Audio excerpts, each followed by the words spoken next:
పశ్చిమాసియాలో ఉద్రిక్తతలు ఇప్పట్లో తగ్గేలా కనిపించడం లేదు. ఇరాన్ పై భీకర దాడులను అమెరికా కొనసాగిస్తుంది. ఈ నేపథ్యంలో ఇరాన్ కీలక నిర్ణయం తీసుకున్నట్లు తెలుస్తుంది. అణుబాంబుల తయారీకి ఎంతో కీలకమైన అణు సెంట్రిఫ్యూజ్లను ఆనంటాజ్ సమీపంలోని పికియాక్స్ మౌంటైన్లోని అత్యంత భద్రమైన భూగర్భ ప్రాంగణంలోకి తరలించినట్లు తెలుస్తుంది. గగనతలం నుంచి వీటిపై దాడులు చేసిన సైతం ఎటువంటి ఇబ్బందులు తలెత్తకుండా ఈ ప్రాంతానికి తరలించినట్లు తెలుస్తుంది.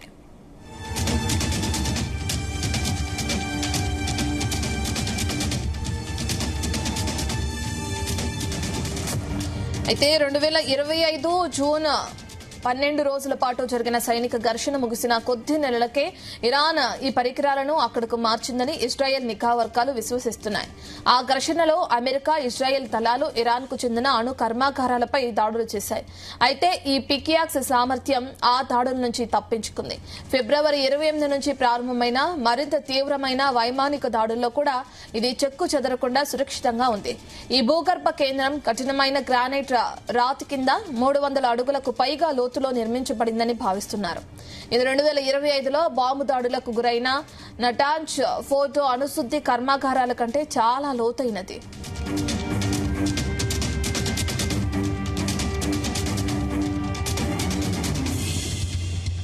పర్వతం చుట్టూ సుమారు 15 నెలలుగా ట్రక్కుల రాకపోకలు, నిర్మాణ కార్యకలాపాలు జరుగుతున్నాయని శాటిలైట్ చిత్రాలు, నిఘా సమాచారం వెల్లడించాయి.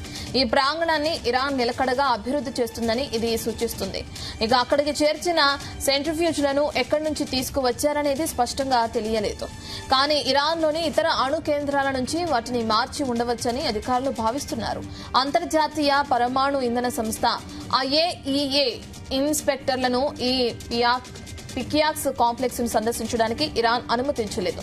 లోపల ఏం జరుగుతుందనే దానిపై ఎటువంటి వివరణాత్మక సమాచారాన్ని కూడా అందించలేదు.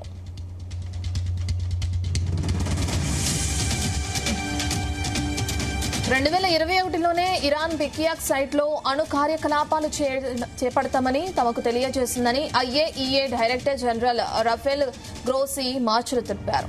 అయితే అంతర్జాతీయ పర్యవేక్షణ, తనిఖీలు లేకపోవడంతో ప్రపంచ కంటికి కనిపించకుండా ఈ భూగర్భ స్థావరాన్ని ఇరాన్ రహస్య కార్యకలాపాల కోసం ఉపయోగిస్తుందేమోనన్న ఆందోళనలు తీవ్రమవుతున్నాయి. ఈ భూగర్భ ప్రాంగణం త్వరలోనే అమెరికా దాడికి ప్రధాన లక్ష్యం కానుందని అమెరికా అధ్యక్షుడు ట్రంప్ హెచ్చరిస్తున్నారు.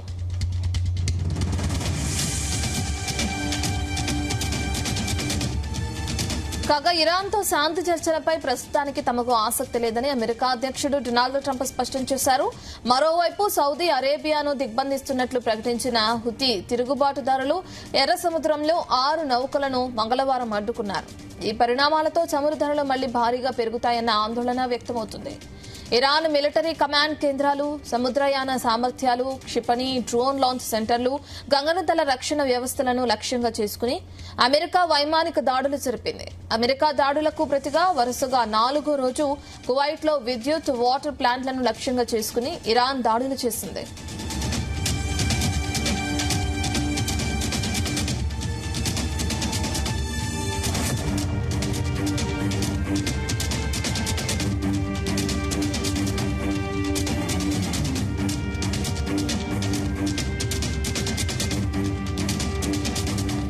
పశ్చిమాసియాలో ఉద్రిక్తతలు ఇప్పట్లో తగ్గేలా కనిపించడం లేదు. ఇరాన్ పై భీకర దాడులను అమెరికా కొనసాగిస్తుంది. ఈ నేపథ్యంలో ఇరాన్ కీలక నిర్ణయం తీసుకున్నట్లు తెలుస్తుంది.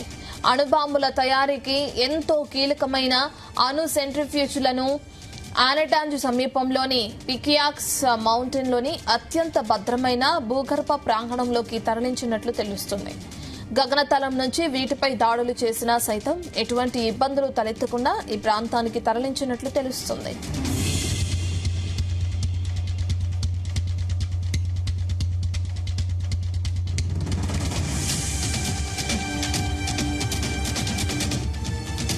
రెండు 2025 జూన్లో 12 రోజుల పాటు జరిగిన సైనిక ఘర్షణ ముగిసిన కొద్ది నెలలకి ఇరాన్ ఈ పరికరాలను అక్కడకు మార్చిందని ఇజ్రాయెల్ నిఘా వర్గాలు విశ్వసిస్తున్నాయి. ఆ ఘర్షణలో అమెరికా, ఇజ్రాయెల్ దళాలు ఇరాన్ కు చెందిన అణు కర్మాగారాలపై దాడులు చేశాయి. అయితే ఈ పికియాక్ సామర్థ్యం ఆ దాడుల నుంచి తప్పించుకుంది.